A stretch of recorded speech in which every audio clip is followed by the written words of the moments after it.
वक्रतुंड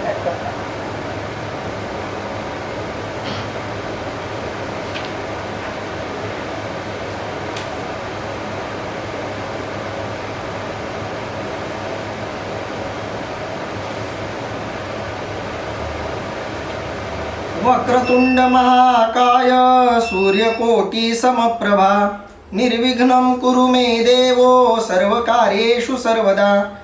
पुंडलीकवरदारी विठ्ठल श्री ज्ञानदेव तुकाराम. पंढरीनाथ भगवान की जय. माऊली ज्ञानेश्वर महाराज की जय. जगद्गुरु संत तुकाराम महाराज की जय. सब संतन की जय.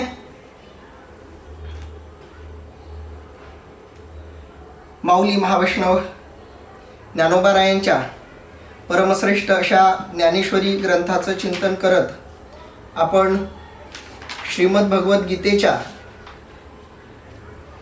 55 क्रमांकाच्या ओवीपर्यंत आलोत, ज्यामध्ये श्रीमद भगवद्गीतेच्या 5व्या अध्यायातल्या 11व्या क्रमांकाच्या श्लोकाचं विवेचन माऊली करतायत.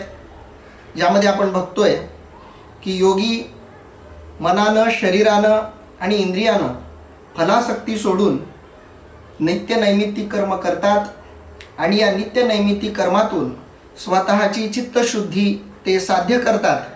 या प्रकारचं वर्णन भगवंत करताना दिसतायत या श्लोकामध्ये. आणि या श्लोकाचं माऊली निरूपण करतायत. ते निरूपण आपण 54 क्रमांकाच्या ओवीपर्यंत बघितलंय. आज आपण 55 क्रमांकाच्या ओव्यांच्या पुढील ओव्यांचं निरूपण करणार आहोत.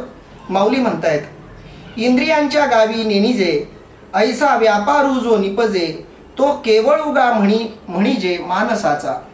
अर्थात योगी लोक असा मानसिक व्यवहार,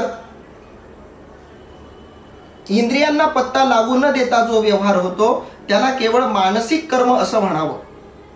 अर्थात कर्म सिद्धांत जो आहे, कर्मचक्र जे आहे, कर्माचं जे स्वरूप आहे ते थोडंसं आपल्याला इथं नीट समजून घ्यावं लागेल. 3 प्रकारची कर्म आहेत, किंबहुना कर्म करणाऱ्या 3 प्रकारच्या अस्तित्वाकडून कर्म घडत असतं.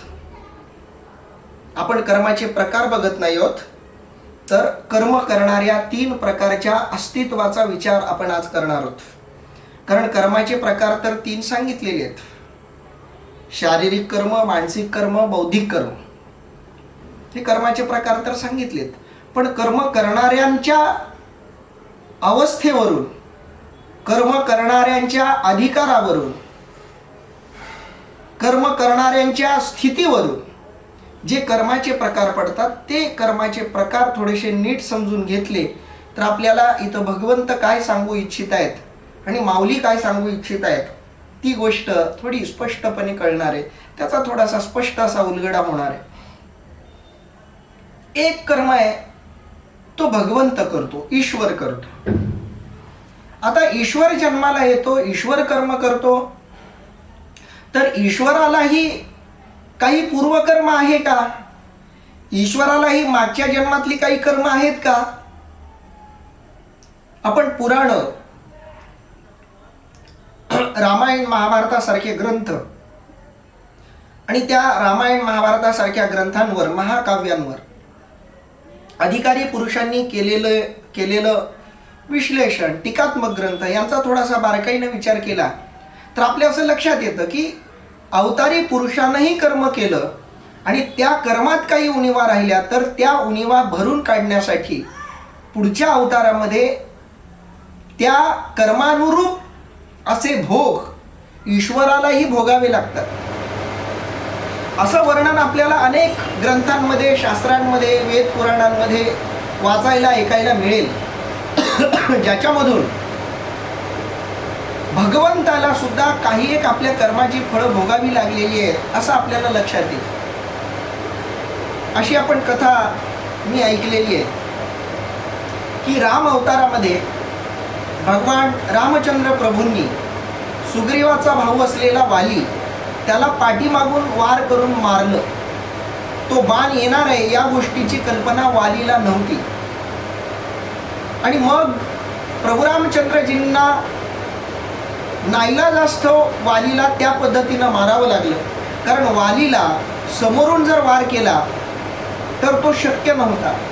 कारण वालीला असं वरदान मिळालेलं होतं की त्याच्यासमोर जो कुणी त्याला मारण्याच्या भावनेनं येईल, शत्रुत्वाच्या रूपातून भावनेतून त्याच्यासमोर येईल, त्याची अर्धी शक्ती आपोआप वालीला मिळेल, असं त्याला वरदान लाभलेलं होतं.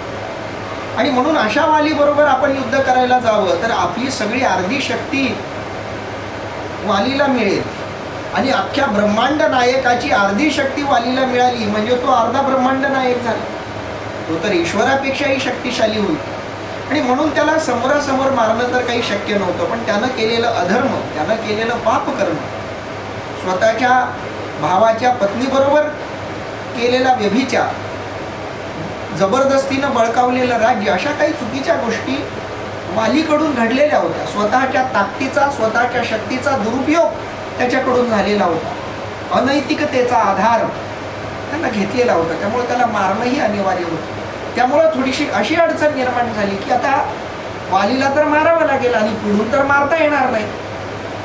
आणि त्याचं मरणही प्रभू रामचंद्रजींच्या बाणानं ठरलंय. आणि म्हणून प्रभू रामचंद्रजींनी बाण मारून त्याला वालीला मारलं. पण हे जे पाप घडलं, भगवंताकडूनही अनिती घडली, नाईलाजास्तव का घडेना पण घडली. आणि मी अशी कथा वाचलेली आहे की पुढचा जो प्रभू रामचंद्रजींचा अवतार आहे म्हणजे कृष्ण अवतार, त्या कृष्ण अवतारामध्ये त्याच वालीनं पारध्याचं रूप घेऊन, पारध्याचा जन्म घेऊन बाण मारला आणि तो बाण कृष्ण परमात्म्याच्या पायाला लागला. आणि त्यातच भगवान श्रीकृष्ण परमात्म्यांनी देहत्याग केला, अशी कथा आहे. आणि मग त्यातून, त्या हृदयातून भगवान जगन्नाथाची कथा जन्माला आली वगैरे गोष्टी आपण ऐकतो. पांडवांनी अंत्यसंस्कार वगैरे केले वगैरे वगैरे गोष्टी त्या समोरच्या आपण अनेकदा ऐकतो. मुद्दा महत्त्वाचा आहे की ईश्वरी अवताराकडून घडलेल्या कर्मातही काही उणिवा राहिल्या असतील, त्या कर्मातूनही समोरचा कुणीतरी प्रभावित होत असेल तर त्याची परतफेड दुसऱ्या अवतारात देवालाही करावी लागते. याच्याशिवाय ईश्वरी अवताराला कोणतंही पूर्वकर्म नसतं. जसं सामान्य जीव जेव्हा जन्माला येतो तेव्हा त्याचं काही एक पूर्वकर्म असतं आणि त्या पूर्वकर्मानुरूप तो जन्म घेतो आणि त्या पूर्वकर्मानुरूप तो भोग भोगतो. त्या पूर्वकर्मानुरूप त्याचं आचरण आणि मानसिकता ठरलेली असते आणि त्यातून पुन्हा नवं कर्म, नवी मानसिकता, नवे वासना, विकार हे त्याला जखडत जातात. पण आपण विचार करतोय तो अवतारी पुरुषाचं कर्म किंवा ईश्वराचं कर्म, जो अवतारी आहे त्या अवतारी पुरुषाचं, भगवंताचं जे कर्म आहे ते पूर्वकर्म नसतं. पण जेव्हा भगवान कृष्ण परमात्मा इतर एखाद्या कारणानं अवतार धारण करतात तेव्हा त्या अवताराच्या आधी, त्या अवताराच्या आधीच्या अवतारात अशा काही गोष्टी घडल्या असतील की ज्याच्यानी इतर कोणता जीव प्रभावित झाला असेल तर त्या जीवाच्या मनातली शंका काढण्यासाठी, त्याचं विरेचन करण्यासाठी, ती गाठ उकलण्यासाठी, ती वासना शमवण्यासाठी, ती इच्छा पूर्ण करण्यासाठी त्या अवतारामध्ये भगवंताला तशी योजना करून त्या जीवाची जी काही गाठ आहे, जी वासना असेल, इच्छा असेल, जे काही असेल ते पूर्ण करण्यासाठी भगवंतालाही धडपडावं लागतं. नव्या अवतारामध्ये भगवंताला आपल्या कर्माची योजना अशी करावी लागते, कारण हे सगळे नियम देवानं घालून दिलेले आहेत. त्यानं घालून दिलेले नियम त्याला चुकलावे लागतील आणि या दृष्टीनं ईश्वरी कर्म ठरत असतं. म्हणून ईश्वराला कोणत्याही प्रकारचं पूर्वकर्म नसतं आणि कोणत्याही प्रकारचा पुढचा जन्मही नसतो. अवतारी पुरुषाला दुसरा जन्म नसतो. असं नाहीये की राम अवतारात देवानं काहीतरी असं कर्म केलं म्हणून कृष्ण अवतारात त्यांना जन्म घ्यावा लागला, असं नाही. कृष्ण अवतार स्वतंत्र आहे, राम अवतार स्वतंत्र आहे. अवतार स्वतंत्रच असतो. फक्त त्या अवताराच्या पूर्व अवतारामध्ये काही अशा गोष्टी राहिल्या असतील ज्याच्याने प्रकृती प्रभावित झालेली, इतर जीव प्रभावित झालेले, त्या जीवांच्या तृप्तीसाठी देवाला काही गोष्टी कराव्या लागतात. आणि अशा प्रकारच्या अनेक कथा आपण ऐकतोय. आपल्यासाठी महत्त्वाचा मुद्दा हा आहे की ईश्वरी कर्म जे आहे, अवतारी पुरुषाकडून घडणारे जे कर्म आहे ते कशा प्रकारचं असतं, तर ते या प्रकारचं असतं. दुसरा कर्माचा प्रकार आहे तो सामान्य जीवाचा कर्माचा प्रकार. तो जीव जन्माला येतो, त्या जन्मामध्ये तो कर्म करतो, त्या कर्माच्या मागं त्याचे काही अनुभव असतात, त्या अनुभवातून त्याचं मन तयार होतं, त्या कर्मातून त्याच्या इच्छा वासना आकांक्षा आणि त्याचं एक स्वतःचं स्वत्व स्वतःचं अस्तित्व त्यातून विकसित होत जातं. आणि मग त्या अस्तित्वातून पूर्वकर्माचाही भोग तो घेतो, पूर्वकर्मानुरूपही त्याचं आचरण त्याची मानसिकता सगळी घडते. त्याचबरोबर या जन्मात तो काही असं कर्म करतो की त्या कर्माच्याही विषय वासना आकांक्षा वगैरे पुन्हा नव्यानं त्या जीवाच्या भोवती चिकटतात. आणि जेव्हा तो पुन्हा नवं शरीर त्यागतो सोडतो तेव्हा त्या वासना त्याच्या त्या सूक्ष्म शरीराला चिकटतात आणि त्या कर्मानुरूप पुन्हा नवा जन्म नवं शरीर नवा देह त्याला मिळत असतो. याप्रमाणे मग पुन्हा नव्या कर्माची त्याची सुरुवात होते. आणि असं कर्म करत करत पुनरपि जननम पुनरपि मरणम पुनरपि जननी जठरे शयनम या शंकराचार्यांच्या म्हणण्याप्रमाणे पुन्हा पुन्हा तो जन्माला येतो, पुन्हा जुन्या वासना घेऊन येतो, पुन्हा नव्या जन्माला घालतो, त्या वासनांच्या शुद्धीवर पुन्हा दुसरा जन्म हे सारखं त्याच्याकडून घडत असतं. जोपर्यंत त्याच्या सर्व कर्माची उकल होत नाही, त्याचं सूक्ष्म शरीर नष्ट होत नाही, त्याच्या आत्म्याच्या भोवती लागलेल्या विषय वासना संपत नाहीत, तोपर्यंत त्याचं जन्म न मरण हे थांबत नाही. मग जन्म मरण कुणाचं थांबतं? परमात्म्याचं तर थांबलेलंच. तिसरा कर्माचा प्रकार आहे तो संतांचं कर्म. संतांचं कर्म कसं असतं? संत मागच्याही जन्मात कर्म करतात, त्या कर्मावरून त्यांचं काही सुकृत ठरतं, पण अंतिम अवस्था प्राप्त होण्यापूर्वी काही एक विषय वासना तशाच राहतात, किरकोळ असतात, नगण्य असतात, थोड्या असतात, पण त्या असतात.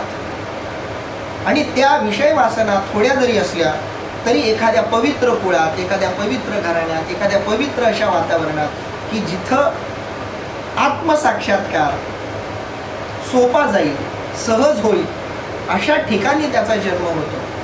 आणि त्या आजूबाजूच्या वातावरणामुळे लवकरच त्याला ती अवस्था प्राप्त होते. माऊलींनी स्थित प्रज्ञाचं स्वतंत्र वर्णन पुढे केलेलं आहे, तिथं आपण हे बघणार आहोत. पण तो जो महात्मा आहे जो जन्माला आलाय पण त्याच्या विषय वासना लगेच संपलेल्या आहेत, काही छोट्याशा विषय वासनांच्या साठी त्याचा देह आहे, परंतु या देहात राहून त्याच्या विषय वासना संपल्यावरही त्याचं कर्म शिल्लक आहे. पण शरीर जोपर्यंत आहे तोपर्यंत कर्म करत चालत राहणार आहे. हे कसं आहे, एक उदाहरण दिलं तर थोडं स्पष्टपणे समजेल. एखादी सायकल आहे, त्या सायकलला तुम्ही पॅन्डल मारलाय आणि एकदम सायकलचं पॅन्डल मारणं बंद केले तुम्ही, तरी सुद्धा काही वेळ सायकल चालते. असं नाही की तुम्ही पॅन्डल मारताय आणि एकदम पॅन्डल मारणं थांबवलं आणि गाडी थांबली, असं होत नाही. तुम्ही पॅन्डल मारणं जरी थांबवलं तरी काही काळ गाडी पुढे जाते, कारण त्या पॅन्डल मारण्यामुळं काही एक गती ती सायकल आपोआप धारण करते आणि ती गतिमानता त्या सायकलमध्ये सेव्ह होते, सुरक्षित होते आणि ती हळूहळू बाहेर पडायला लागते. आणि मग ती गती हळूहळू पॅन्डल न मारताही सायकल पुढे जाते आणि विशिष्ट अंतरावर जाऊन आपोआप सायकल थांबते. पण थांबताना तिची गती हळूहळू कमी होत जाते. जर ती सायकल उताराला असेल तर पॅन्डल न मारताही ती सायकल पुढं गतीनं पळत जाते, उलट उताराला तिची गती वाढत जाते. याच्या उलट जर चढ असेल तर ती सायकल लवकर थांबते.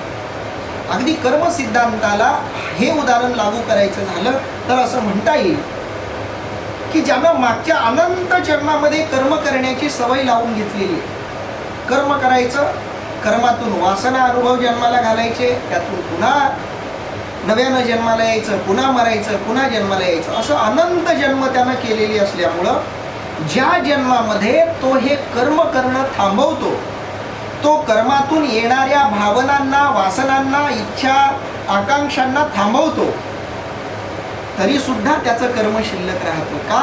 तर मागच्या अनेक जन्मामध्ये केलेल्या कर्मातून कर्म करण्याची जी एक गतिमानता त्यानं स्वतःच्या जीवात्म्यामध्ये सेव्ह केलेली आहे, सुरक्षित केलेली आहे, त्यांची उकल गरजेची असते. आणि म्हणून भलेही तो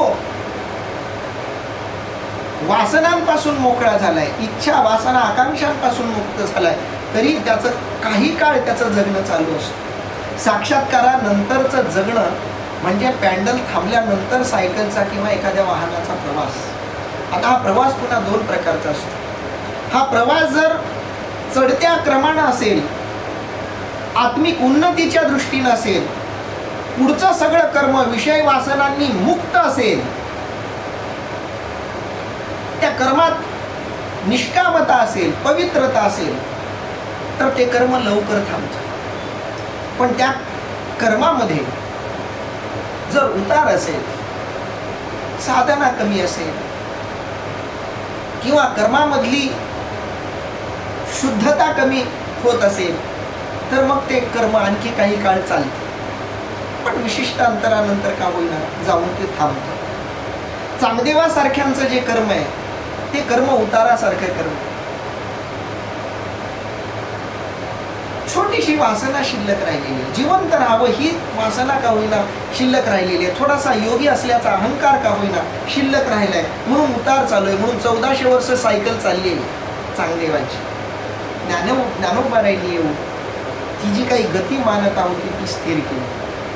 कारण सायकलमध्ये जरी ऊर्जा, गतिमानता सेव असली, एखाद्याने येऊन गाडी थांबवली बळे तर ती सायकल जागेवर थांबते. तसं एखादा महात्मा आला, एखादा महापुरुष आला आणि त्यानं कृपाशीर्वाद दिला तर कर्मगती जागेवर थांबते. एवढी ताकद सद्गुरूंमध्ये, संतांमध्ये असते. आणि हे कर्म आहे संतांचं कर्म. आता आपल्या लक्षात आलं असेल की या 3 प्रकारच्या कर्मांचं स्वरूप काय असतं.